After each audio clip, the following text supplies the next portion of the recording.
Halo semuanya, perkenalkan nama saya Dr. Dan. Di video kali ini saya akan membahas tentang apa yang dibutuhkan oleh ibu hamil. Pasti kasih sayang dan support dari suami. Bukan. Yang saya maksud adalah kebutuhan gizi dari ibu hamil. Berdasarkan penelitian, salah satu penyebab prematur adalah kekurangan gizi dari ibu hamil.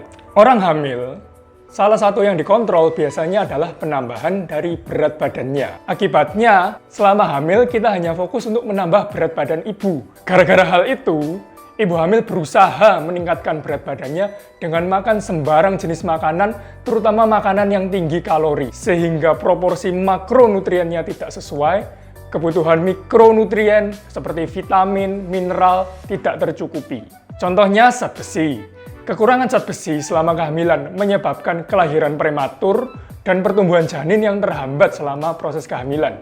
Sedangkan 1 dari 2 ibu yang hamil mengalami kekurangan zat besi. Hal itu terjadi karena peningkatan kebutuhan zat besi pada ibu hamil memang tinggi, mencapai 50% dari kebutuhan sebelum hamil. Padahal kebutuhan wanita sebelum hamil itu pun sudah tinggi, mencapai 18 mg. Rata-rata di Amerika, wanita makan zat besi hanya mencapai 14 mg seharinya.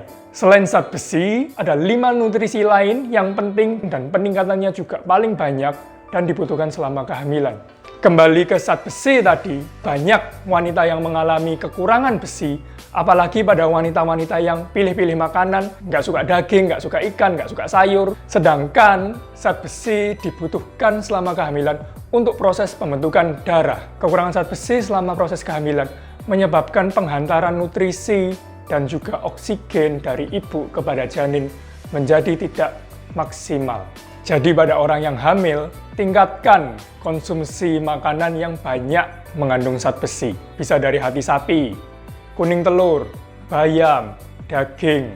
Namun, karena peningkatan kebutuhan zat besi itu memang tinggi, yaitu 27 mg per hari pada trimester ketiga, lebih mudah memang tambahkan suplementasi besi.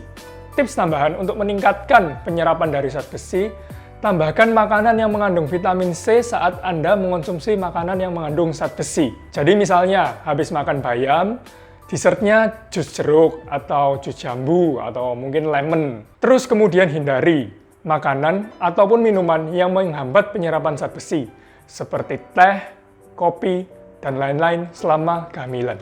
Kebutuhan nutrisi yang meningkat paling banyak berikutnya selain besi tadi adalah folat atau vitamin B9. Vitamin B9 meningkat sebanyak 50% dibanding sebelum kehamilan. Dia juga memiliki fungsi untuk pembentukan DNA dari janin, terutama saat-saat awal kehamilan. Fungsi lainnya, dia juga berguna untuk membentuk sel darah merah, seperti zat besi yang tadi, dan mencegah penyakit yang disebut dengan neural tube defect. Itu adalah suatu kelainan saraf dari bayi. Makanan yang mengandung folat bisa berasal dari makanan seperti bayam, brokoli, kacang-kacangan, hati sapi, ataupun hati ayam. Biasanya, apabila Anda sudah mengonsumsi tambahan suplemen zat besi, dia sudah ditambahkan dengan folat sebanyak 400 mg. Oh bukan, maksud saya 400 mikrogram. Itu sudah cukup karena selama kehamilan kebutuhan dari folat itu menjadi 600 mikrogram. Jadi bisa ditambahkan 200 mikrogram saja dari makanan. Nutrisi yang penting lagi selama kehamilan adalah yodium. Berkat penambahan yodium di dalam garam yang kita konsumsi, seharusnya hal ini sudah tidak jadi masalah. Namun bisa jadi masalah pada orang yang berusaha diet dengan mengurangi makanan-makanan garam selama kehamilan, ataupun mengonsumsi garam-garam lain seperti garam Himalaya ataupun garam-garam lainnya yang tidak ditambahkan yodium. Yodium penting untuk meningkatkan kecerdasan dari bayi, mencegah kretinisme atau pendek, dan juga mencegah retardasi mental anak. Sumber makanan dengan yodium selain dari garam beriodium berasal dari makanan seafood seperti kerang-kerangan, ikan, kepiting, udang, dan lain-lain. Bagaimana dengan kandungan merkuri di seafood? Merkuri itu kan bahaya buat janin. Betul, Bu. Makanya, hindari makanan-makanan seafood yang berasal dari ikan-ikan besar, terutama ikan yang predator atau ikan pemangsa, seperti ikan hiu, ikan tuna, ikan tenggiri, dan king mackerel.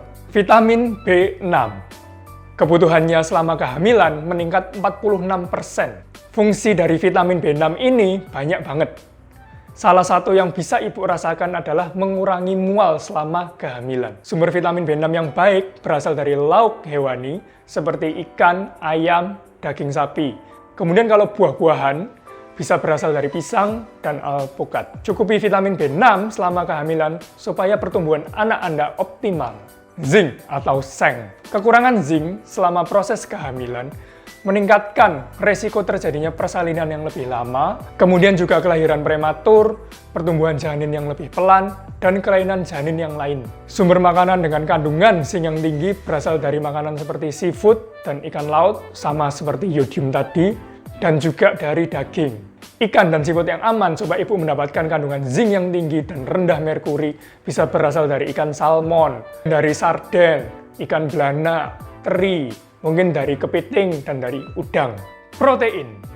Nutrisi dengan peningkatan terbanyak terakhir yang harus dicukupi juga selama proses kehamilan. Sehari dibutuhkan penambahan 25 gram protein untuk janinnya sendiri, di luar dari kebutuhan ibu. Jadi kebutuhan total bersama dengan ibu adalah 1,1 gram kebutuhan protein per kilogram berat badan.